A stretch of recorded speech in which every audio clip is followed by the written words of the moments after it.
নারীর জীবনে সর্বশ্রেষ্ঠ ধর্ম, ভগবৎ প্রাপ্তির অন্যতম শ্রেষ্ঠ উপায় হলো সতীত্ব।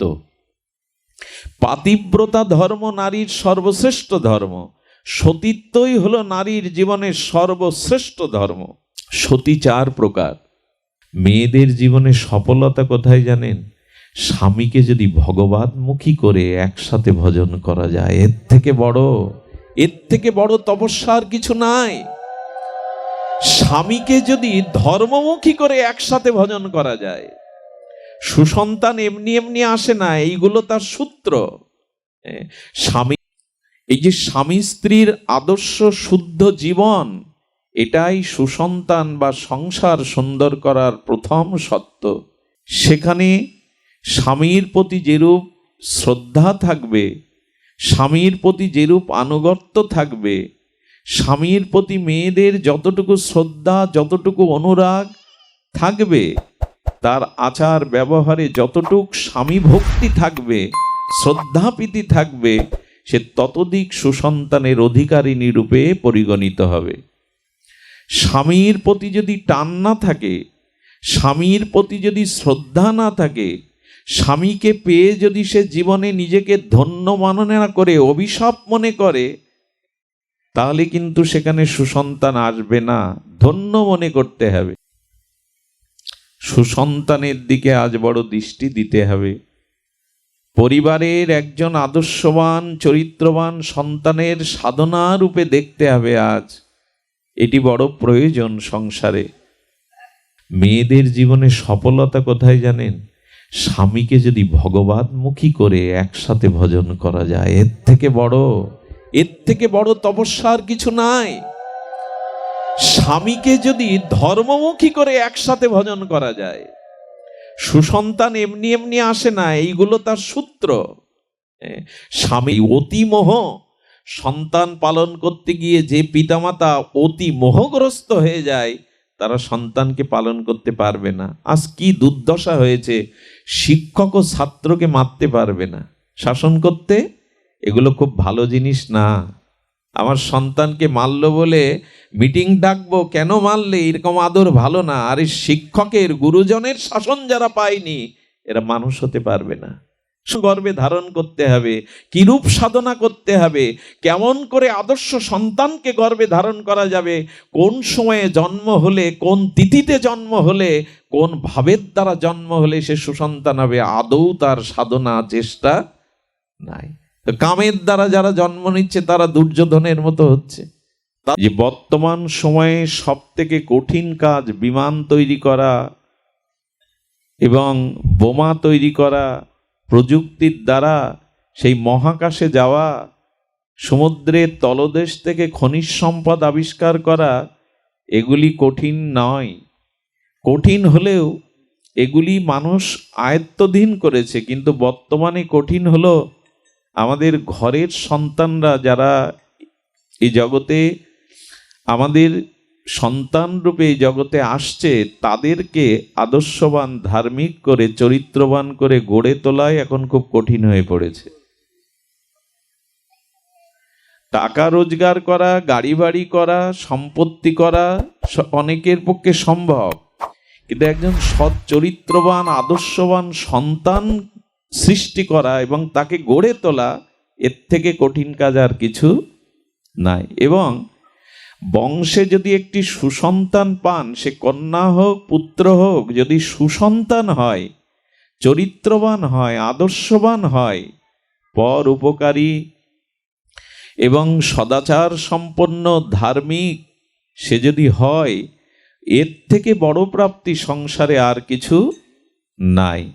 কারণ অর্থ করেও, বাড়ি গাড়ি করেও, বিষয় সম্পদ গড়ে তুলেও আপনি শান্তি পাবেন না যদি বংশে একজন সুসন্তান রেখে না যেতে পারেন। সে শুধু এই বংশকে, অর্থকে, সম্পদকে নষ্ট করবে না অসৎ হলে, সে অসৎ হলে পূর্বপুরুষকেও নরকগামী করবে। ক্ষতিটা শুধু ইহকালের হবে না, ক্ষতিটা পূর্বপুরুষেরও হবে।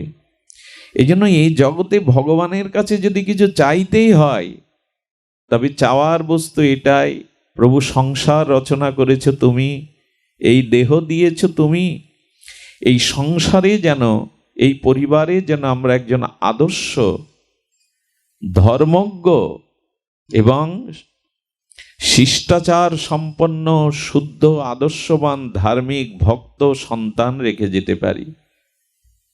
এটি আমাদের সংসারী যারা, আমরা গৃহী যারা, গারস্থ আশ্রমে যারা আছি, তাদের সব থেকে প্রয়োজন এই দিকে দৃষ্টি দেওয়া। একটি সুসন্তান কি করে লাভ করব, কি করে তাকে মানুষের মতো মানুষ করে এই বংশের প্রদীপ রূপে, এই পূর্বপুরুষের উদ্ধার কল্পে এই জাতীয় একটি সুসন্তানকে আমরা জগতে রেখে যেতে পারি, সে চেষ্টা আমাদের আছে, সে সাধনা আমাদের আছে। পরে হাই হাই করি আমরা, পরে আমরা কপাল চাপড়ায় হাই হাই করি, নিজের ভাগ্যকে দোষারোপ করি। কিন্তু কি করে গড়তে হয়, কি করে তার জন্ম দিতে হয়, কোন তপস্যার দ্বারা, কোন শস্ত্র সদাচারের দ্বারা, কিরূপ পরিবেশের দ্বারা, কিরূপ শিক্ষার দ্বারা সে আদর্শবান হয়, এটি যদি আমরা চেষ্টা না করি, পরে কপালের দোষ দিয়ে, কর্মের দোষ দিয়ে লাভ নেই। সুসন্তানের দিকে আজ বড় দৃষ্টি দিতে হবে। পরিবারের একজন আদর্শবান চরিত্রবান সন্তানের সাধনা রূপে দেখতে হবে আজ। এটি বড় প্রয়োজন সংসারে। তো আমরা এই দিকেই দৃষ্টি দেব। এ দেহটার দাবিদার অনেকেই, কিন্তু এ দেহ পাওয়া হয়েছে কল্যাণের জন্য, এ দেহ পাওয়া হয়েছে নিজের উদ্ধারের জন্য, নিজের কল্যাণ করির জন্য।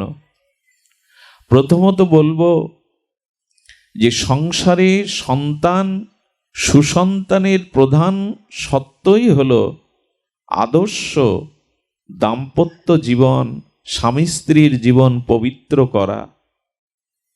সেখানে স্বামীর প্রতি যেরূপ শ্রদ্ধা থাকবে, স্বামীর প্রতি যেরূপ আনুগত্য থাকবে, স্বামীর প্রতি মেয়েদের যতটুকু শ্রদ্ধা, যতটুকু অনুরাগ থাকবে, তার আচার ব্যবহারে যতটুক স্বামী ভক্তি থাকবে, শ্রদ্ধাপ্রীতি থাকবে, সে ততোধিক সুসন্তানের অধিকারিণী রূপে পরিগণিত হবে। স্বামীর প্রতি যদি টান না থাকে, স্বামীর প্রতি যদি শ্রদ্ধা না থাকে, স্বামীকে পেয়ে যদি সে জীবনে নিজেকে ধন্য মনে না করে, অভিশাপ মনে করে, তাহলে কিন্তু সেখানে সুসন্তান আসবে না। ধন্য মনে করতে হবে।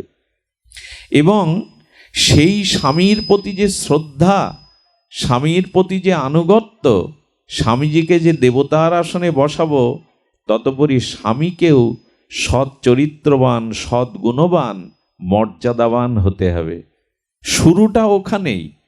পুরুষ যদি ধর্ম অভিমুখী না হয়, প্রায়শ নারীরা ধর্মমুখী হতে পারে না। একটা সংসারে পুরুষের কর্তব্য আদর্শ চরিত্রবান ধার্মিক হয়ে ওঠা, তখনই সে কেবল স্ত্রীকে সংসারে ধর্মমুখী করতে পারে। প্রায়শ যে সংসারে পুরুষরা ভোগী, প্রবৃত্তিমার্গী, সারা জীবন ভোগের জন্য এই শরীর পেয়েছি, সংসার পেয়েছি, অর্থ পেয়েছি মনে করে, তো অধর্ম সংসারে যদি পুরুষদের মধ্যে আসে, নারীরাও বিপদগামী হয়ে যায়। এখানে এই যে স্বামী স্ত্রীর আদর্শ শুদ্ধ জীবন, এটাই সুসন্তান বা সংসার সুন্দর করার প্রথম সত্য। কিন্তু আজ ওই যে টর্নেডো ঝড় হয় না, বৈদ্যুতিক ঝড় বলে, দেখবেন হঠাৎ এক গ্রামের মধ্যে দিয়ে 5 মিনিটের ঝড়ে সব তছনছ হয়ে যায় গ্রাম। পাশের গ্রাম ঠিক আছে, একে বলে বৈদ্যুতিক ঝড়, ইংরেজিতে মনে হয় টর্নেডো বলে। হঠাৎ করে 5 মিনিটের ঝড় সব ওলট পালট করে দিয়ে যায়। আমাদের জীবনে এই যে সংসারী দাম্পত্য জীবন, এই সংসারের দাম্পত্য জীবন যদি আদর্শের নিরিখে না হয়, শুধু ভোগ বাসনার জন্য সম্পর্ক সম্বন্ধ হয়, তপস্যা নেই, সাধনা নেই, সদাচার নেই, একে অপরের প্রতি বিশ্বাস শ্রদ্ধা যদি না থাকে, তো এখান থেকেই সংসারের অভিশাপ শুরু হয়। আশ্চর্য হতে হয়, আমরা সেই সনাতন ধর্মে জন্মেছি যেখানে বেহলার মতো সতী মৃত স্বামীকে নিয়ে ভেলায় ভেসেছে, তার হাড়গুলোকে আঁচলে নিয়ে ভরসা করেছে আমার সতীত্বের দ্বারা তার জীবন আমি আবার ফিরিয়ে আনব। আমরা সেই সনাতনে জন্মেছি যেখানে সাবিত্রীর মতো সতী যমের দুয়ার থেকে মৃত স্বামীকে জীবন দিয়ে ফিরিয়ে আনে। আমার মনে পড়ে, দেখুন, এই জগতে মেয়েদের যত ব্রত থাক, যত উপাসনা থাক, যত তীর্থযাত্রা, গঙ্গা স্নান, তীর্থে তীর্থে পরিভ্রমণ থাক, নারীর জীবনে সর্বশ্রেষ্ঠ ধর্ম, ভগবৎ প্রাপ্তির অন্যতম শ্রেষ্ঠ উপায় হলো সতীত্ব। পাতিব্রতা ধর্ম নারীর সর্বশ্রেষ্ঠ ধর্ম, সতীত্বই হলো নারীর জীবনের সর্বশ্রেষ্ঠ ধর্ম। তার দৃষ্টান্ত আমি আপনাদের একটু জানাচ্ছি, যদি মন দিয়ে শোনেন। আমাদের ঋষিদের মধ্যে অন্যতম ছিলেন ঋষি অত্রি। এই অত্রি ঋষির স্ত্রী সহধর্মিণী, ইনি হলেন দেবী অনুসূয়া। দেবী অনুসূয়া অন্যতম শ্রেষ্ঠ এই ধরিত্রীর মহাসতী। শুধু সতী বললে ভুল হবে, মহাসতী।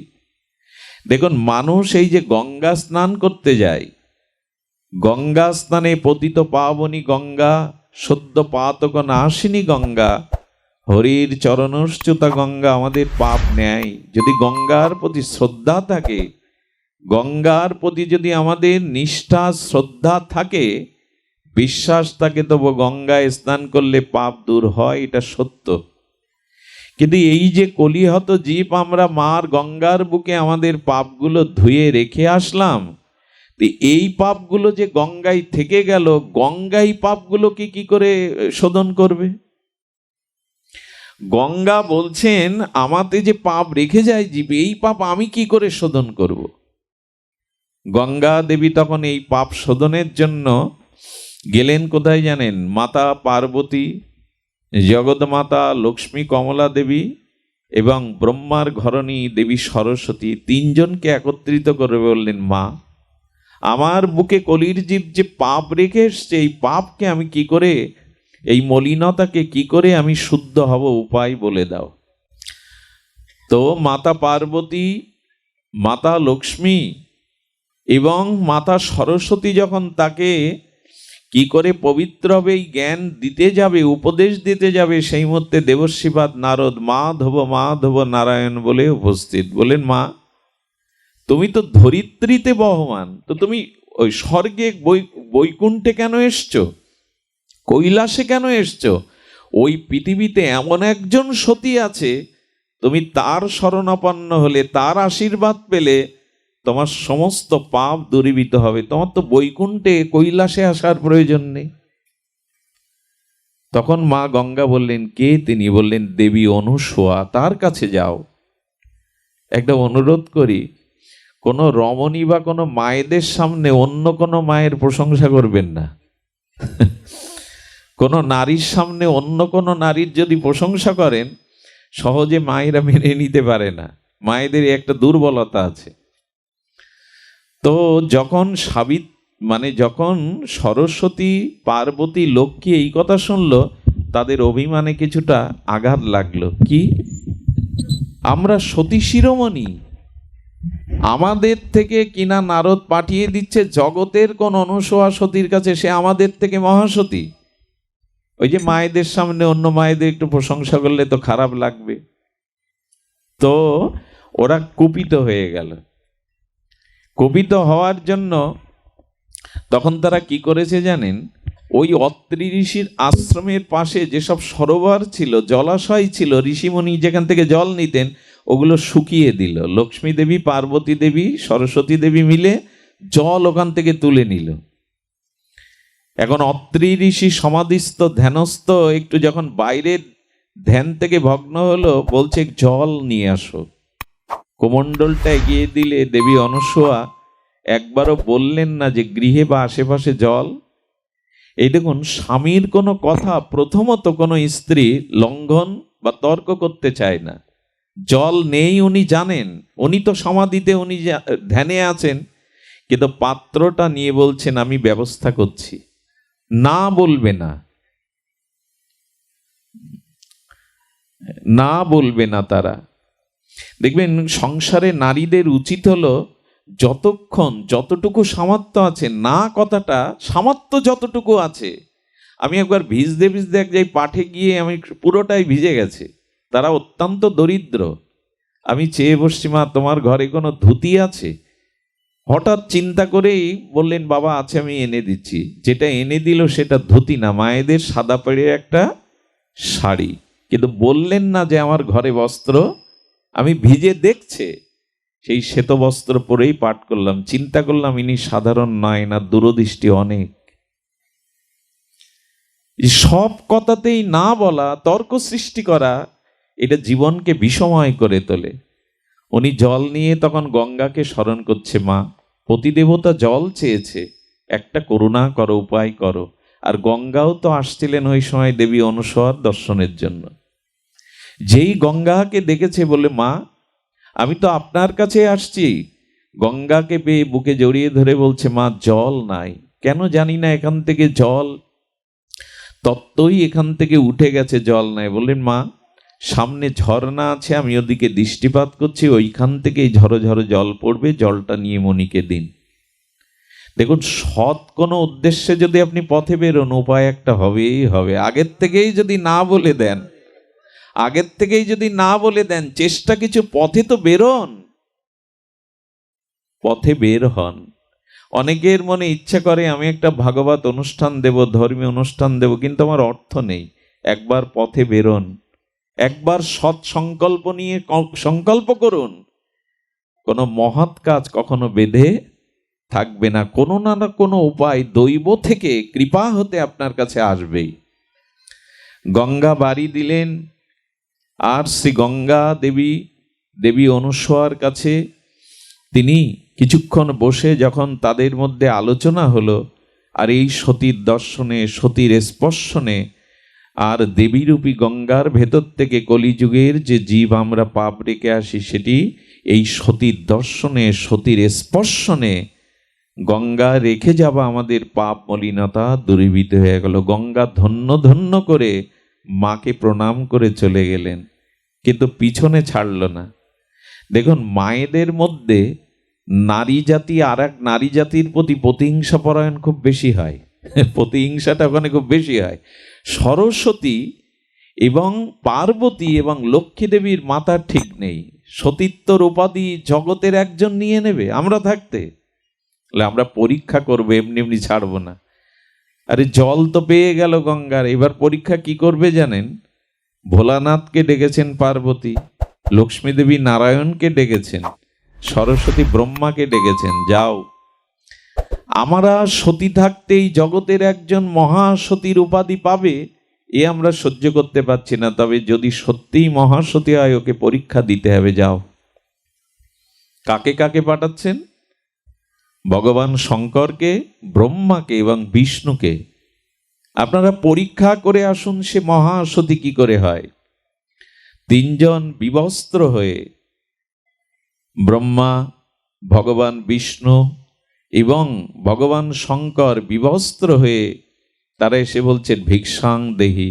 অত্রি ঋষি তখন তপস্যায় বসেছে অনতি দূরে জঙ্গলের মধ্যে, আর মাতা অনুসূয়া, দেবী অনুসূয়া ঘরে একা।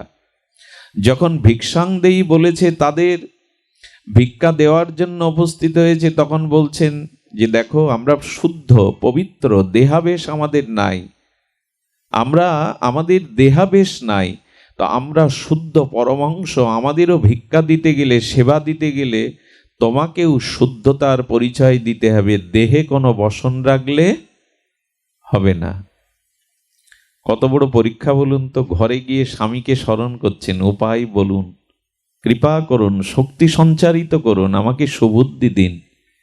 তখনই দেবী অনুসূয়া বলছে, হ্যাঁ, আমি যদি প্রকৃত পতিপরায়ণা সতীসাধ্যী হই, পতিব্রতা ধর্ম পালন করি, তবে এই মুহূর্তে এই সম্মুখের তিনজন সন্ন্যাসী দুগ্ধপোষ্য শিশু রূপ নিয়ে নিক, দুগ্ধপোষ্য শিশুতে রূপান্তরিত হোক। এ গল্প নয়, এ উপন্যাস নয়, সতীর এই মহাবাক্যে ব্রহ্মা, বিষ্ণু এবং ভগবান শঙ্কর দুগ্ধপোষ্য শিশুতে রূপান্তরিত হয়ে গেলেন। আচ্ছা, দুগ্ধপোষ্য ভূমিষ্ঠজাত শিশুকে কোলে নিতে মায়ের বুকে বস্ত্র লাগে? সন্তানকে কোলে নিতে মায়ের দেহাবেশের অভিমান থাকে? ওদেরকে বুকের স্তন পান করালেন, সেবা দিয়ে দীর্ঘ 6 মাস দোলনা করে খেলা আনন্দ দিয়ে তাদের প্রতিপালন করতে লাগলো। ওই 6 মাস প্রতিপালন করতে গিয়ে কে মাথায় হাত উঠল বৈকুণ্ঠেশ্বরী লক্ষ্মীর, ব্রহ্মণীর এবং পার্বতীর, বলে ফিরে তো এলো না পরীক্ষা করতে গিয়ে। নারদ বলছে কোনোদিনে ফিরবে না, উনি তো যত নষ্টের ঘোড়া। লীলাগুলো বলেন, মা কোনোদিন আর তোমাদের স্বামীকে তোমরা, বলে কেন?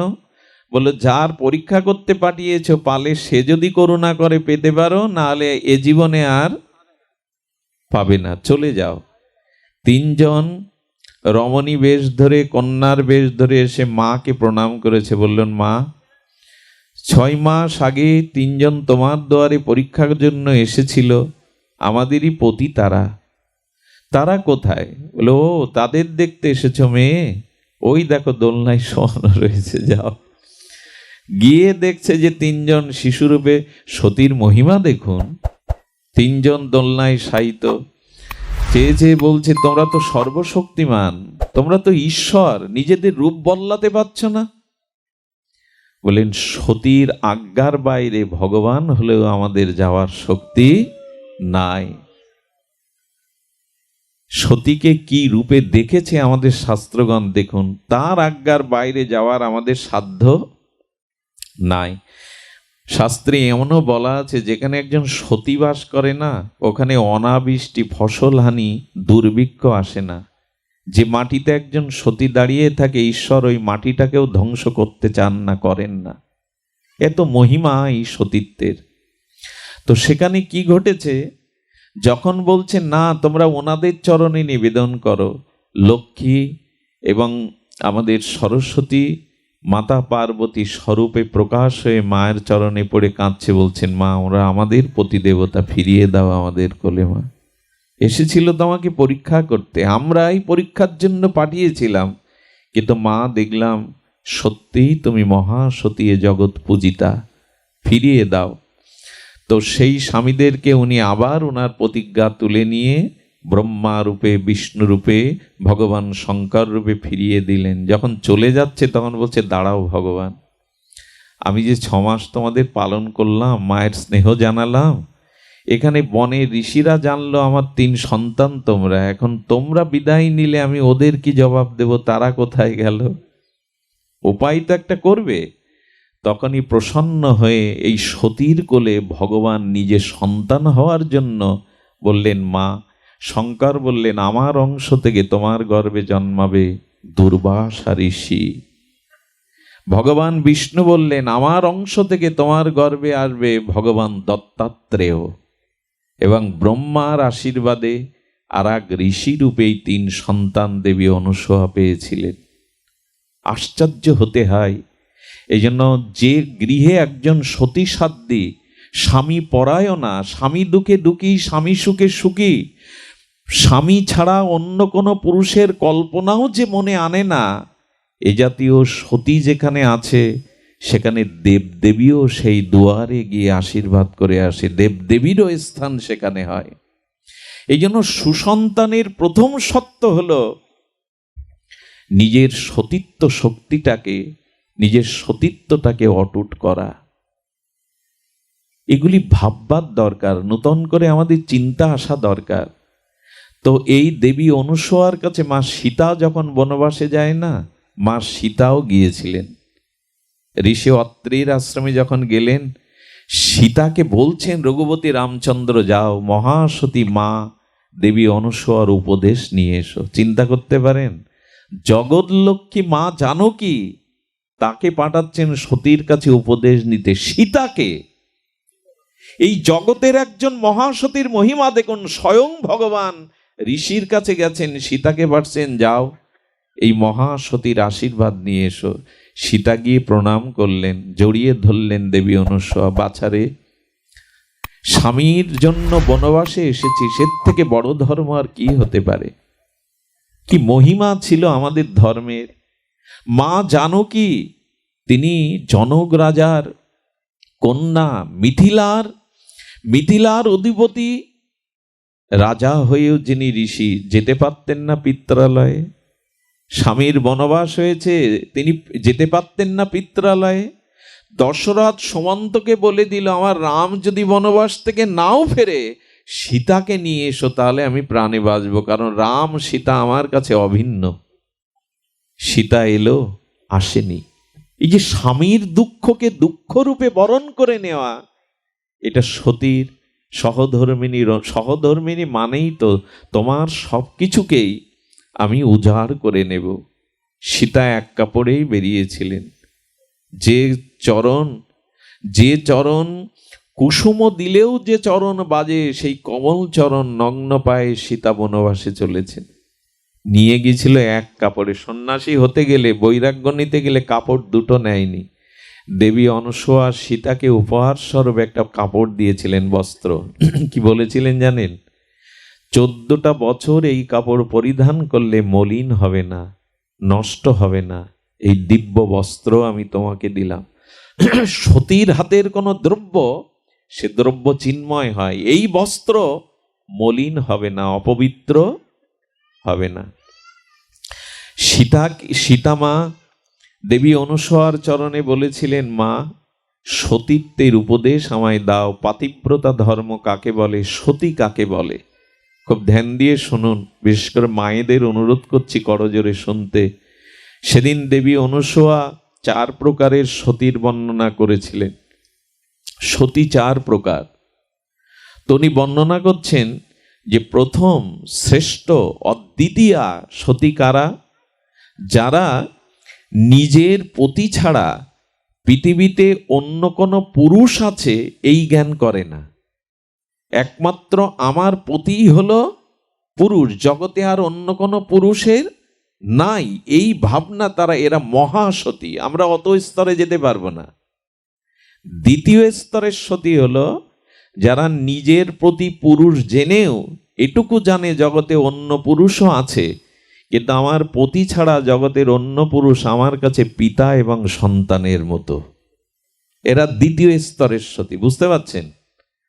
এরা আমার নিজের স্বামী পুরুষ, জগতে অন্য পুরুষও আছে, কিন্তু তারা আমার পিতা না হলে সন্তান স্বরূপ। এরা দ্বিতীয় স্তরের সতী। তৃতীয় স্তরের সতী হলো স্বামীর সংসারে মনোমতো স্বামী পায়নি, মনোমতো সংসার, ভালোবাসা, অনুরাগ পায়নি, তবু ধর্মের দিকে তাকিয়ে, বংশের দিকে তাকিয়ে, মর্যাদার দিকে তাকিয়ে তারা সব সহনশীল হয়ে ওই স্বামীকে নিয়েই জীবন কাটায়। বাহিরে কাউকে কখনো নিজের সুখের জন্য কল্পনাতে কোনো পুরুষকে মনে আনে না। হ্যাঁ, দুঃখ আসে, বেদনা আসে, হতাশা আসে, এমন কেন পেয়েছি, কিন্তু ধর্মে এবং নিজের পরিণতি, পরকালের কথা ভেবে, বংশের মর্যাদার কথা ভেবে তারা অন্য পুরুষে মন দেয় না। একে নিয়ে এই দুঃখ কষ্ট সহ্য করে জীবনটা কাটিয়ে দেয়। চতুর্থ সতী হলো তারা নিজের পুরুষ থাকতেও পরপুরুষে তাদের মন মাঝে মাঝে চলে যায়, কল্পনাতে চলে যায়, কিন্তু তারা ব্যস্ততার জন্য, লজ্জার জন্য, মর্যাদার জন্য চিন্তা করলেও, মনে স্থান দিলেও ঘর ছেড়ে, ঘরকে নষ্ট করে ভেঙে তার কাছে যায় না। চিন্তা আসতে পারে, কিন্তু বাস্তবে নিজের সংসার জ্বালিয়ে তারা চলে যায় না। এরা চতুর্থ বলেন। এই 4 প্রকার সতী যেখানেই ভগবানের সমস্ত আশীর্বাদ, কল্যাণ সেখানে। এবং এই সতীর গর্ভেই জগতে আসে মহাপুরুষগণ, অবতারগণ এবং শ্রেষ্ঠ আদর্শবান ধার্মিক সন্তানগণ। আমি অনুরোধ করব সংসারগুলো দাও দাও করে জ্বলছে এখন। স্বামী স্ত্রীর সম্পর্কটা আমাদের সনাতন বৈদিক ধর্মে কোনো চুক্তি নয়, খাতা কলমে কোডে কোনো রেজিস্ট্রেটেড বিষয় নয়। ব্রাহ্মণকে, অগ্নিকে, দেবতাকে সাক্ষী রেখে বৈদিক মন্ত্রের উচ্চারণের দ্বারা আমরা যাকে গ্রহণ করি, এই গ্রহণটা জন্ম জন্মান্তরের। একটা জিনিস বলি, যাকে আমরা পেয়েছি, যেমন পেয়েছি তাতে সন্তুষ্ট হন। অন্যের দেখে কল্পনা প্রবণ হয়ে যান না। আপনার যোগ্যতা কর্মফল অনুযায়ী আপনি যে সংসারে যাকে পেয়েছেন ওইখানেই ফুল ফোটাতে চেষ্টা করুন। চেষ্টা করলে পাহাড়েও ফুল ফোটানো যায়। ধৈর্য থাকলে, সতীত্ব থাকলে, নিজের ভেতরে যদি ধৈর্যশালীলতা থাকে, সুব্যবহার থাকে, তাহলে কত মাতালকেই, কত অসুরকেই সৎ চরিত্রবান করতে দেখেছি আমরা এই চোখে, এইটুকু বয়সে। পারে নাকি মায়েরা সেবা দিয়ে, ভালোবাসা দিয়ে তারা পাহাড়েও ফুল ফোটাতে পারে, দৈত্যকেও তারা দেবতা বানাতে পারে। এ ক্ষমতা মায়েদের আছে। মনে আছে সেই কথা? বলো না, মনে আছে সেই কথা?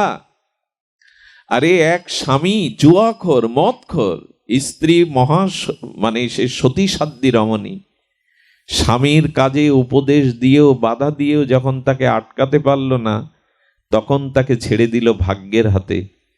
তো নেশাগ্রস্ত পরস্ত্রীতে আসক্তি হতে হতে জরাগ্রস্ত হয়ে গেল, হাত পা পড়ে গেল। তো স্বামীকে লোকের বাড়ি দাসীগিরি করে, ঝিগিরি করে খাওয়ায়। স্বামীর দিকে তাকে একদিন বলছেন, তোমার আর কোনো মনে ইচ্ছা আছে জানালে আমাকে জানাতে পারো, আমি চেষ্টা করে দেখব। কি বলল জানেন?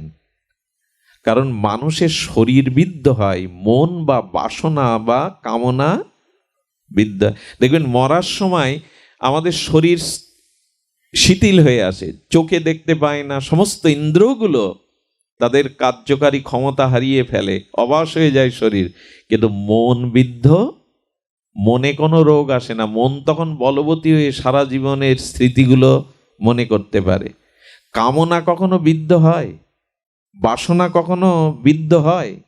বিদ্ধ হয় না। শরীর বিদ্ধ হয়, কিন্তু কামনা বাসনা মন বিদ্ধ। এই জন্য মনে মনে ওই সময় চিন্তাগুলো উদয় হয়। তো সেই স্বামী কি বলছে জানেন? অমুক গ্রামে একজন অপূর্ব সুন্দরী গণিকা পতিতা আছে, আমি এক রাত্রি তার কাছে কাটাতে চাই। চিন্তা করতে পারেন? মানে তার বাসনা এখনো। স্ত্রী জানতে পেরে ওই গ্রামে সন্ধান নিলেন। সন্ধান নিয়ে সেই সুন্দরী গণিকার কাছে গিয়ে বললেন, দিদি, তোমার যদি কাজের দাসী লাগে তুমি এই অভাগিনীকে রাখতে পারো। পরিচয় দিলেন না, প্রথমে কিছু বললেন না। এই দেখুন, 6 মাস ধরে প্রাণ ঢালা সেবা করে তার কাছ থেকে বেতন নিত না। আমি চাইলে আমি প্রয়োজন হলে চেয়ে নেব দিদি। 6 মাস পরে বলছে, তোমার মতো মানুষ কি হয়? আরে এই যুগে তোমার মতো মানুষ পাওয়ায় কিছু নিচ্ছ না, 6 মাস ধরে সেবা করে যাচ্ছ, মায়ের মতো, বড় দিদির মতো কিছু তো নাও। সেদিন হাত দুটো জড়িয়ে ধরে বললেন, একটা জিনিস আজকে চাওয়ার আছে, কথা দাও দেবে। তার স্বামীর ইচ্ছার কথাটা জানালেন। পতিতা হলেও সে তো মাতৃজাতি রমণী, কেঁদে ফেললেন। এরকম স্ত্রী পেয়েও, সতী পেয়েও যার এই প্রলোভন, বলে আমি তোমার ইচ্ছা পূর্ণ করব, তাকে নিয়ে এসো। এই ঘটনাটা চৈতন্য চরিতামৃতের পাতায় স্থান পেয়েছে। সাধারণ ঘটনা না, গল্প নয়, উপন্যাস নয়। ওই স্ত্রী, এই বিপ্রয়ের স্ত্রী তখন কি করলো জানেন? স্বামী ভালো করে হাঁটতে পারে না, তো তাকে ধরে করে নিয়ে যাচ্ছে সেই গণিকার প্রাসাদে। আর ওখানে একজন ঋষি তীরের উপরে বসে জঙ্গলে তপস্যা করছিলেন। জঙ্গলের পথ, ওর তো পা ন্যাগলা, বল নেই, ওই পাটা ঋষির, ধ্যানস্থ ঋষির গায়ে লেগে গেছে। ধ্যানের মধ্যে দিয়ে বললে, কে রে পাপিষ্ট, আমি তীরের উপরে এর জাতীয় ভজন করছি, ক্লেশ কষ্ট স্বীকার করছি, এর পরেও আমাকে কষ্ট দিলি, কে তুই? আমি তোকে অভিশাপ দেব, আগামীকাল সূর্য উদয়ে যেন তোর মৃত্যু হয়। স্বামীকে পাশে বসিয়ে এই সতী হাহাকার করে উঠলেন, হে মুনি, হে আচার্য, ক্ষমা করুন, লঘু অপরাধে গুরুদণ্ড দিবেন না। আমার স্বামী অসুস্থ, অসাবধানতায় লেগে গেছে, ক্ষমা করে দিন। চোখের জলে চরণে যত নিবেদন করে, বলল, ঋষি বাক্য ফিরে আসে না, বৃথা হয় না, এ অভিশাপ খাটবেই। যখন কাঁদতে কাঁদতে অনুরোধ করতে করতে চোখের জলে শুনল না, তখন বলছে, শুনুন, তবে আমিও প্রতিজ্ঞা করছি, আগামীকালের সূর্য উদয় হবে না যদি আমি সতী হই। বিশ্বাস করুন, সূর্য উদয় আর হয়নি। ব্রহ্মার টনক নড়ে গেল। সৃষ্টিই তো নষ্ট হবে যদি সূর্য উদয় না, ধ্বংস হবে। সমস্ত সৃষ্টি তো রসতলে যাবে। ব্রহ্মা বিষ্ণু মহেশ্বর পরিকল্পনা করে বললেন ওই সতীর কাছে যান, সতী যদি অভিশাপ ফিরিয়ে না নেয় প্রতিজ্ঞা, তবে পৃথিবীর গতি থেমে যাবে, সৃষ্টি রসাতলে যাবে। ব্রহ্মা এসে বলছেন, মা তোর প্রতিজ্ঞা ফিরিয়ে নে, না হলে সৃষ্টি আর রক্ষা করা যাবে না। আমি প্রজাপতি ব্রহ্মা। বললেন, ব্রহ্মা পিতামহ, আপনি যেমন আপনার সৃষ্টি বাঁচানোর জন্য আমার কাছে এসেছেন, তেমন আমার সৃষ্টি, আমার সম্পদ তো আমার স্বামী, যদি সে না বাঁচে আমার সৃষ্টিও তো ধ্বংস হবে। আমি ফিরিয়ে নিতে পারবো। বলো, মা একটা উপায় আমরা করছি, কিছুক্ষণের জন্য তোর প্রতিজ্ঞা তুলে নে, কথা দিচ্ছি তোর স্বামীকে নীরোগ করে, তোর স্বামীকে সুস্থ করে তোর হাতে ফিরিয়ে দেব। সতী দেখলেন সৃষ্টির কল্যাণে আমার এই কথা মেনে নেওয়া উচিত, প্রতিজ্ঞা তুলে নিলেন। সূর্য তখন মধ্য গগনে। চিন্তা করা যায় সতী বাক্যের কি মহিমা। মধ্য গগনে সেই সূর্য। সঙ্গে সঙ্গে আবার যখন সব কিছু সৃষ্টির ক্রম স্বাভাবিক হলো, ব্রহ্মা তখন তার স্বামীকে সুস্থ করে আর তাকে চির যৌবনময় সুস্থ সুন্দর করে ফিরিয়ে দিল। ইচ্ছা তো ছিল, সেই গণিকার ঘরে যখন নিয়ে গেল, গণিকা কি করেছে জানেন? ঘটনাটা মন দিন। গণিকা করেছে কি, একটা রূপোর গ্লাসের মধ্যে ইউরিন মানে মূত্র রেখেছে, আর একটা জরাজীর্ণ মাটির পাত্রের মধ্যে শুদ্ধ পানীয় জল রেখেছে। এখন ও তো কষ্ট করে গেছে, স্বামীর সামনে যেই জল পিপাসা লেগেছে, বলছে একটু জল চাই। পিপাসার জল এনেছেন, আচ্ছা কোনটা নেব আমরা? দেখুন, এই যে একটু আগে বাইরের সৌন্দর্যের কথা বলছি না, রূপের সৌন্দর্য, নিজেকে প্রসাধনী দিয়ে নিজেকে সুন্দর করা। আচ্ছা বলুন তো, মাটির পাত্রে যদি শুদ্ধ জল থাকে সেটা নেবেন, না সোনার পাত্রে যদি মদ থাকে সেটা নেবেন? পিপাসা লাগলে মাটির পাত্রে যে শুদ্ধ পানীয় জল, শীতল জল, এটা নেবেন, না সোনার পাত্রে যদি মদ থাকে সেটা নেবেন? মাটির পাত্রে জলই নিয়ে। বাইরের সৌন্দর্য নয়, বেশি দিন থাকে না, বেশি দিন এর দ্বারা জগতে নিজের স্থান করে নেওয়া যায় না। ভেতরের সৌন্দর্যই সৌন্দর্য।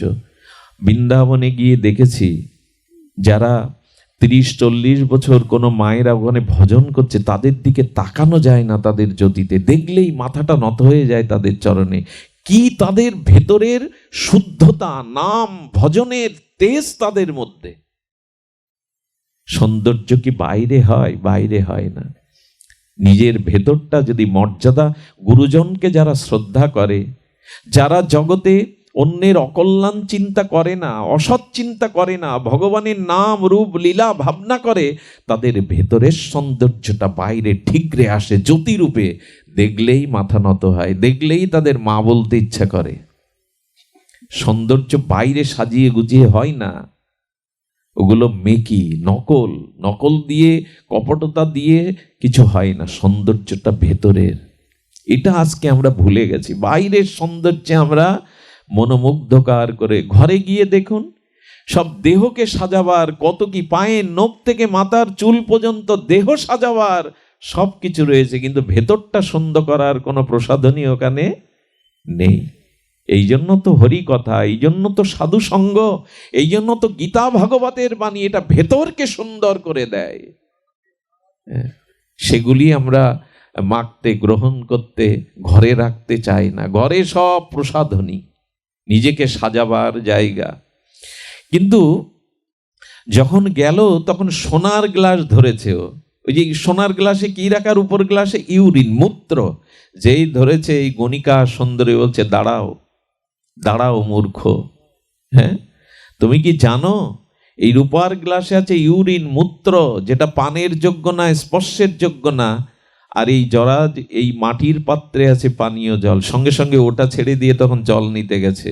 গণিকা তখন আটকে দিয়ে বলছেন, পাপিষ্ঠ মূর্খ, ঘরে এমন সতীসাধ্যী শুদ্ধ সতী থাকতে তোমার দৃষ্টি আমাদের মতো এই নরক পুতি দুর্গন্ধময়ের দিকে? তখনই ওনার জ্ঞান ফিরল, এবং এই সতী স্বামীকে নিয়েই সাধনায় ব্রতী হলো। মেয়েদের জীবনে সফলতা কোথায় জানেন? স্বামীকে যদি ভগবানমুখী করে একসাথে ভজন করা যায়, এর থেকে বড় তপস্যার কিছু নাই। স্বামীকে যদি ধর্মমুখী করে একসাথে ভজন করা যায়, সুসন্তান এমনি এমনি আসে না, এইগুলো তার সূত্র। স্বামীর প্রতি টান যেমনি সন্তান জীবন পায় তেমনি, স্বামীর প্রতি টান যেমনি সন্তান জীবন পাই তেমনি। এই জন্য অনুরোধ করব, সংসারে গৃহে আজ বড় মলিনতা স্বামী স্ত্রীর মধ্যে আছে। এই যে ভাগবত শোনার কথা আমরা আপনাদের আহ্বান করি, আমাদের ভাগবত শোনাবার জন্য আমরা এই ব্যাসপীঠে বসেছি, কথা তো শুনতে হয়, কিন্তু লক্ষ্য করবেন আজ ভাগবত কথা পড়ে মরুক। অধিক সংসারে দেখবেন শাশুড়ি এবং বৌমার সাথে বাক্যালাপ নেই, 2 বছর 5 বছরও নাই। ভাগবত কথা আর বলবে শুনবে কি? বাড়িতেই তো কথা বলা বন্ধ সব, কেউ কারোর সাথে। আরে ভাগবত শোনা তো পরে, আগে বাড়িতে অন্তত সুব্যবহার করো, কিন্তু এগুলি নাই। বৌমার সাথে শাশুড়ির বাক্যালাপ নাই। ঘরেই যদি বাক্যালাপ বন্ধ হয়, কথা বন্ধ হয়, তার বাইরে ভাগবত কি শুনবো? কথা তো ওখানেই বন্ধ হয়ে গেছে। আরে দেখুন, আশ্চর্য হতে হয়, স্বামী স্ত্রী যদি একমুখী, আপনারা বলবেন বিল্লমঙ্গল বলা সহজ, মঙ্গলজি বলছেন, কিন্তু পাওয়াটা বড় দুরূহ, এরকম পাওয়া যায় না। কিন্তু চেষ্টা তো করবেন। চেষ্টা কখনো, সৎ চেষ্টা কখনো বৃথা হয় না। আরে আপনার ক্ষমতা না থাকতে পারে, চোখের জলে যদি গোবিন্দকে জানান, প্রার্থনা করেন, ভগবানের পক্ষে কিছু অসম্ভব না। তিনি এমন কোনো ঘটনা ঘটাবেন, ও স্বামী ধর্মমুখী হতে বাধ্য হয়ে যাবে। প্রার্থনা তো করবেন ভগবানের কাছে, নিবেদনটা তো তার কাছে করে দেখুন। সর্বশক্তিমান কর্তম, কর্তম অকর্তম অন্যথা কর্তম সর্বদা কর্তম, ভগবানের পক্ষে অসম্ভব কিছুই না, সবই সম্ভব। এই জন্য প্রার্থনা তো করতে পারেন। আচ্ছা, পার্বতীকে কোলে নিয়ে ভগবান শিব হরিকথা বলছেন, এই দেখুন শিক্ষা দিয়েছেন আমাদের ভগবান আচার্যগণ। পার্বতীকে কোলে বসিয়ে এই হরিকথা শোনাচ্ছেন মিশদের। সংকেত দিচ্ছে কি? ধর্মকর্ম স্ত্রীকে সাথে নিয়ে করো, স্বামীকে সাথে নিয়ে করো, যতটুকু সময় পাও। আমি দেখেছি আদর্শ সংসারে, আমার ছোটবেলায় পিতামাতাকেও দেখার ভাগ্য হয়েছে, এক জায়গায় বসে আহ্নিক করতেন তারা, মাঝখানে কোলে হয়তো আমাদের বসিয়ে রাখতেন। এই আদর্শগুলো এখন আর দেখা যায় না। ঠাকুর ঘরে যদি স্বামী স্ত্রী একই সাথে মন্ত্র স্মরণ করে, কেমন লাগে বলুন তো? একজন করতাল বাজাচ্ছে, একজন আরতি দেখাচ্ছে, কেমন লাগে? আরে গৃহটাই স্বর্গ হয়ে ওঠে, গৃহটাই মন্দির হয়ে ওঠে। সন্তান আদি নিয়ে স্বামী স্ত্রী যদি সন্ধ্যায় একটু ঝাঁস কাসর বাজিয়ে হরিনাম করে, সে গৃহ না মন্দির হয়ে ওঠে, স্বর্গভূমি হয়ে ওঠে। সন্ধ্যায় টেলিভিশন চলে, অথচ নাম কীর্তন চলে না। হাতে জপের মালা ওঠে না, অথচ রিমোট ওঠে। এই তো আমাদের পরিণতি। গৃহটায় আজ অভিশপ্ত করে ফেলেছি। প্রতিটা গৃহ দাও দাও করে অশান্তির অনালে জ্বলছে। এখানে কেউ কারোর সাথে বাক্যালাপই নেই, কেউ কাউকে মেনে নিতেও পারে না। এর মধ্যে দিয়ে সংসারটাকে সুন্দর করার জন্য চাই ধৈর্য, সহনশীলতা, মর্যাদাবোধ। এগুলি যদি একটি রমণীর থাকে, সে ফিরিয়ে আনতে পারে। তাকিয়ে দেখুন, অল্প বয়সে বিধবা হলো, আর বঞ্চিত হলো কুন্তী দেবী। 12 বছর বনে 5টা ছেলেকে নিয়ে ভিক্ষা করে খেলো, কত কষ্ট গেছে। বিধবা হয়েছে অল্প বয়সে, বনবাসে কাটিয়েছে 12 বছর, লোকের বাড়ি ঝির কাজ করতে হয়েছে। কুন্তীর জীবনে কম দুঃখ, কম কষ্ট, কিন্তু সতীত্ব আর আদর্শের দ্বারা, তপস্যার দ্বারা পঞ্চ পাণ্ডবকে তিনি বিশ্ববিজয়ী করলেন। পঞ্চ পাণ্ডবকে তিনি বিশ্ববিজয়ী করলেন। যে গৃহে গোবিন্দ ছায়ার মতো লেগে থাকতো, অর্জুনের সাথে, যুধিষ্ঠিরের সাথে ওই পরিবারের একজন হয়ে গোবিন্দ ছিল। ঋষি মুনিরা পাণ্ডবদের প্রণাম করতেন, পাণ্ডব গৃহকে প্রণাম করতেন। মুনি ঋষি যোগীরা যুগ যুগান্তর তপস্যা করে যে ভগবানকে পায় না, আর সেই ভগবান তোমাদের গৃহে আপনজন হয়ে, তোমাদের একজন হয়ে ছায়ার মতো রয়েছে। পাণ্ডবদের চিঠি বার্তা দুর্যোধনের কাছে বাহক পিয়ন হয়ে নিয়ে যাচ্ছে গোবিন্দ। ধন্য ধন্য পাণ্ডবরা। কেন? সতী কুন্তী দেবীর কারণে এই সন্তানরা বিশ্ববিজয়ী হলো, ধার্মিক হলো, গোবিন্দের কৃপা পেল। কিন্তু গান্ধারী স্বামীকে ভালোবাসতো বটে, কিন্তু স্বামীকে সৎপথ দেখাতে জন্মন্ধ ধৃতরাষ্ট্র, সে জ্ঞানন্ধ, তার জ্ঞান ছিল না। দ্রৌপদীর অপমান দেখতে চায়, পাণ্ডবরাদের বিষ খাইয়ে মারতে গেল, সব জানতেন। ধৃতরাষ্ট্র প্রতিবাদ, নিজের সন্তানের মোহে সন্তানদেরকেই পতনের কারণ ঘটালেন। এবং গান্ধারী পারলেন না, সতী ছিল বটে কিন্তু পারলেন না, স্বামীকে ফেরাতে পারলেন না। সন্তানদের প্রতি অতি মোহের কারণে দুর্যোধনের কোনো কাজে গান্ধারী বাধা দিতে পারতেন না। এই অতি মোহ, সন্তান পালন করতে গিয়ে যে পিতামাতা অতি মোহগ্রস্ত হয়ে যায়, তারা সন্তানকে পালন করতে পারবে না। আজ কি দুর্দশা হয়েছে, শিক্ষক ও ছাত্রকে মারতে পারবে না শাসন করতে। এগুলো খুব ভালো জিনিস না। আমার সন্তানকে মারলো বলে মিটিং ডাকবো, কেন মারলে, এরকম আদর ভালো না। আর এই শিক্ষকের, গুরুজনের শাসন যারা পায়নি, এরা মানুষ হতে পারবে না। সব কিছু ওলট পালট হয়ে গেছে। অতি আদর, অতি যত্ন কোনো সন্তানকে প্রকৃত অর্থে মানুষ করতে পারে না। ওকে শাসনে রাখতে হবে, ওকে কষ্ট অনুভব করাতে হবে। সব কিছুই যদি তার সুখের জিনিস সামনে এনে দেন, সে মানুষ হতে বাধাগ্রস্ত হবে। আপনারা দেখবেন সমাজে যারা খুব উচ্চবিত্ত, ধন ঐশ্বর্য অঢেল, প্রায়শ দেখবেন তাদের সন্তানরা বেশি বিপদগামী হয়। দরিদ্র কৃষকের ঘরে, দরিদ্র খেটে খাওয়া দিনমজুর ঘরের সন্তানরা খুব বেশি বিপদগামী কম হয়। কারণ তারা ভোগ ঐশ্বর্য চাইলেই পায় না। কারা জুয়ার আড্ডায় কারা যায়, নেশাভান কারা করে? যাদের হাতে অর্থ আছে। এই জন্য পরিবারে শুধু বিল্ডিং আর অর্থ, সন্তান যা চাই তাই যদি দিতে থাকেন, তাকে মানুষ করতে পারবেন না। শাসন চাই, অনুরাগের সাথে সাথে শাসন চাই। শুধু ভক্তমণ্ডলী, কুন্তী পেরেছিল, গান্ধারী পারেনি। অতি মোহ, অতি স্নেহ, সন্তানের সব কাজে বাধা না দেওয়ায়, শাসন না করায় আজকে কৌরবদের ধ্বংসের পরিণতি ডেকে আনলো। আর এর মূল কারণ হলো ধৃতরাষ্ট্র কামনার বশবর্তী হয়ে এদের জন্ম দিয়েছিলেন, আর কুন্তী বা পাণ্ডু সাধনার দ্বারা এদের জন্ম দিয়েছিলেন। তাই একজনেরা হলো কামজ সন্তান, আর একজনেরা হলো ধর্মজ সন্তান। তো আমাদের ঘরে যারা আসছে, তাদের কি রূপে আমরা জন্ম দেব? এই যে মামনি গৌরাঙ্গীর মুখে আজ আমরা অন্ন দিতে এসছি না, আমি তার মাকে অত্যন্ত শ্রদ্ধা করি। আমাকে সে বড় ছেলের মতো বলে এবং অনুভব করে। আমি তাকে দেখেছি, গর্ব নিয়ে উনি চলতে পাচ্ছেন না, গর্ভবতী অবস্থায় অনেক দূরে পাঠ শুনতে যেত। ভগবানের কাছে অবিরাম প্রার্থনা করেছে, বাবা আপনি আমার বড় পুত্রের মতো আশীর্বাদ করুন, যেই আসুক আমার গর্ভে, আমার কোলে, আমি যেন তাকে মানুষ করতে পারি। সেই পূর্ব থেকেই তার ভিতরে এই উৎকণ্ঠাটা ছিল, একটা ব্যাকুলতা ছিল। নালে এরকম মামনির জন্য গালে ভাতে সবার কি আর সাধুগুরুর কৃপা হয়, ভক্ত অনুষ্ঠান হরিনাম হয়? তার ভেতরে একটা উৎকণ্ঠা ছিল, ব্যাকুলতা ছিল, যেই আসুক যেন তাকে মানুষ করতে পারি, সৎ অভিমুখী করতে পারি। তারা ছুটে গেছে, বৈষ্ণবপদ বাবার কাছ থেকে দীক্ষা নিলেন, আশ্রয় নিলেন, চেষ্টা করেছেন। আজকে স্বামী স্ত্রী সন্তান জন্ম দিচ্ছে, অথচ তাদের মধ্যে দীক্ষা শিক্ষা নেই।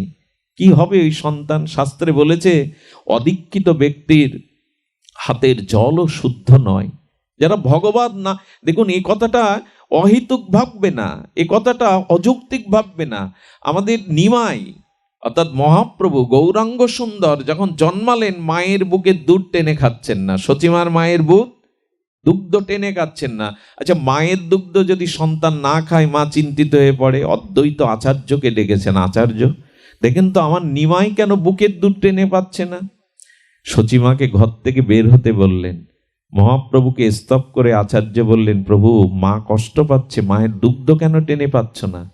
বললেন, আমার মায়ের কানে আচার্য দ্বারা এখনো হরিনাম যায়নি, মা এখনো হরিনাম কানে নেয়নি, এই জন্য আমি মায়ের দুগ্ধ টেনে পেতে। চিন্তা করা যায়? দীক্ষা নেই, সদাচার নেই, সাধন ভজন নেই, সন্তান মানুষ হোক, বড় হোক। একটা ক্ষেতে ভালো ফসল পাওয়ার জন্য মানুষ এই ক্ষেতটাকে আবর্জনা মুক্ত করে, আগাছা মুক্ত করে, তাকে মই দিয়ে, নাঙল দিয়ে আগাছা মুক্ত করে, সার আদি করে, উর্বর করে, উৎকৃষ্ট বীজ বপন করে, কত যত্ন নেয়, জল সেচ দিয়ে একটা ফসল মানুষ এ বেলায় বোঝে। কিন্তু এই সংসারের সব থেকে বড় প্রদীপ যারা পূর্বপুরুষকে উদ্ধার করবে, সেই সন্তানের জন্য কোনো চেষ্টা নেই যে কখন গর্ভে ধারণ করতে হবে, কিরূপ সাধনা করতে হবে, কেমন করে আদর্শ সন্তানকে গর্ভে ধারণ করা যাবে, কোন সময়ে জন্ম হলে, কোন তিথিতে জন্ম হলে, কোন ভাবের দ্বারা জন্ম হলে সে সুসন্তান হবে, আদৌ তার সাধনা চেষ্টা নাই। তো কামের দ্বারা যারা জন্ম নিচ্ছে তারা দুর্যোধনের মতো হচ্ছে। তাদের পতন ছাড়া, অহংকার ছাড়া, দাম্ভিকতা ছাড়া আর কি আছে? এখন বর্তমান যুগের ছেলেমেয়েরা ধর্মমুখী হতে চাইছে না, তারা এইগুলিকে ভালোবাসছে না। তার কারণ কি? জন্ম যাদের দোষ দুষ্ট, সৎ দয়ায় হয় না বর। যাদের জন্মগত ত্রুটি, এরা ভাগবতে এসে কথা শুনলে মাথা নাড়বে, ভালো লাগবে, কিন্তু পরিবর্তন আর এতে রস পাবে না। দেখবেন ওরা কেউ এখানে নেই। ওরা এখন কোনো বিল্ডিংয়ে বসে, কোনো নদীর ধারে বসে, কোনো রাস্তার ধারে বসে, বা কোনো সেতুর উপরে বসে নেট ঘাটাঘাটি করছে। ওরা এখানে নাই। এ দোষটা ওদের না, আমরাই তো তাদের উপযুক্তভাবে সাধনার দ্বারাই সন্তান আনতে হয়। তপস্যার ফসলের নাম সন্তান। এই জন্য অনুরোধ করব, খালখেয়ামি করে সংসার করলে সংসারে আগুন জ্বলবে, সংসারটা নরক হয়ে যাবে। যাবে কি গো, গেছেই। এই জন্য সাধনা চাই, তপস্যা চাই। এমনি এমনি কিছু পাওয়া যায় না। দুটো টাকা রোজগারের জন্য মানুষ মাথার ঘাম পায়ে ফেলে সারাদিন ছোটে, আর শান্তির জন্য, কল্যাণের জন্য, সুসন্তানের জন্য তপস্যা থাকবে না, সাধনা থাকবে না। এই জন্য একই মায়ের গর্ভে জন্ম নেয় রাবণ, একই মায়ের গর্ভে জন্ম নেয় বিভীষণ। কারণ উপযুক্ত কাল, উপযুক্ত সময়ে যে সন্তান ধারণ করা হয়, সে সন্তানের মধ্যে কিছু বৈশিষ্ট্য থাকেই থাকে, কোনো শুভ বুদ্ধি, শুদ্ধ চেতনা থাকেই থাকে। তাই অনুরোধ করব, গারস্থ জীবনকে সুন্দর করুন। মাটি ফুঁড়ে কোনো অবতারের এ জগতে আসেনি, মহাপুরুষের জন্ম হয়নি, আকাশ থেকে পড়েনি। এই সংসার গারস্থ আশ্রম থেকেই মহামানবরা জন্মেছে। এই জন্য বানপ্রস্থ, সন্ন্যাস, ব্রহ্মচর্য, ওই তিন আশ্রমের জননী হলো গারস্থ আশ্রম। সংসার আশ্রম শ্রেষ্ঠ সন্ন্যাস আশ্রমের থেকেও। কারণ এই গারস্থ আশ্রম থেকেই মহাপুরুষরা অবতারগণ জন্মেছে, এসেছে। সন্ন্যাস আশ্রম থেকে কেউ জন্মায়নি। সমস্ত আশ্রমের জননী হলো গৃহ আশ্রম। সেটাকে আমরা কি করে রেখেছি? এই জন্য অনুরোধ করবো, আজকের কথাগুলো একটু প্রাসঙ্গিক, বাস্তববাদী কথা। এই কারণে বলছি, গৃহে যদি শান্তি না থাকে, আপনি ধামে গিয়ে, তীর্থে গিয়েও শান্তি পাবেন না। আর এখানে যেটুকু পেয়েছেন তাতেই সন্তুষ্ট থাকুন, তাতেই সন্তুষ্ট থাকুন। আর সাধন করতে থাকুন, ভজন করতে থাকুন। এই ভজনের মধ্যে দিয়ে, সাধনার মধ্যে দিয়ে সবার সুবুদ্ধির উদয় হবে। ভগবত চেতনা সাধারণ নয়। কত অসুর দেব মানব হয়ে গেল, শুদ্ধ হয়ে গেল। এই ভগবত পথে এসে, এই সাধন ভজনে এসে মানুষের পরিবর্তন, আসরিক গুণাবলীগুলো তার দূরে গিয়ে দেবত্ব জাগবেই। তাই বলবো, ঘরটাকে আসুন না নূতন করে আবার ভাবি, নূতন করে আবার গড়ার চেষ্টা করি। গৃহে থেকেই যার ভাবের উদয় হয়, তার থেকে বড় সাধু এ জগতে। গৃহে থেকেই যার ভাবের উদয় হয়, ভগবত ভাবের, এর থেকে বড় সাধু আর কেউ নেই। পরমহংস রামকৃষ্ণদেব বলতেন, ওরে শ্রেষ্ঠ ভক্ত কারা জানিস? যারা 20 মণ পাথর ঠেলে ভগবানের চরণে সকাল সন্ধ্যায় আসে, এরাই বীর সাধক। সন্ন্যাসীরা তো ভগবানকে ডাকবেই, ব্রহ্মচারীরা তারা তো ভগবানকেই ডাকবে, তাদের তো আর অন্য কাজ নাই। কিন্তু সংসারে হাজারটা কর্ম থেকেও 20 মণ পাথর ঠেলে যারা গুরু গোবিন্দের চরণে আসতে পারে, এরাই তো বীর সাধক, এরাই তো শ্রেষ্ঠ সাধক, এরাই শ্রেষ্ঠ সাধক। সংসারে থাকিয়া যার হয় ভাবোদয়, সেই সে পরম সাধু জানিও নিশ্চয়। আমার ভালো লাগে, এখানে নাম আমি নেব না, অনেককেই জানি। এরা স্ত্রীকে সাথে নিয়ে, অন্যদেরকে পাড়া প্রতিবেশীর সাথে নিয়ে ভাগবত আসে। অনুরোধ করব, ভাগবতে আসুন, সাধু সঙ্গে আসুন। একসাথে যে কতদিন বাঁচেন একটু বোঝাপড়ার মধ্যে দিয়ে বাঁচুন, বোঝাপড়ার মধ্যে দিয়ে বাঁচুন। সংসারটাকে আরে ঘর গড়তে পারলাম না তো আমি জগৎ কি গড়ব, জীবন কি গড়ব? ঘরই তো গড়তে পারলাম না। তাই আমার সূচনা ছিল, এই দেহটা কার? পিতা দাবি করে, মা দাবি করে, অন্নদাতা দাবি করে। যিনি প্রভু আমাকে কিনে নেন দাস রূপে, তিনি দাবি করেন। মৃত্যুর পরে শৃগাল কুকুর দাবি করে, চিতার অগ্নি দাবি করে, পাপ করলে যম দাবি করে। এই দেহটা তবে কার? গোবিন্দ বললেন, বড় আদর করে আমি তোমায় গড়েছিলাম, সব থেকে শ্রেষ্ঠ মর্যাদা তোমায় দিয়েছিলাম, দেবতাদেরও দুর্লভ। এই দেহ পেয়ে ভজন করো, আরাধনা করো, নিজেকে উদ্ধার করো, নিজের কল্যাণের চেষ্টা করো, না হলে এই সুযোগ আর পাবে না।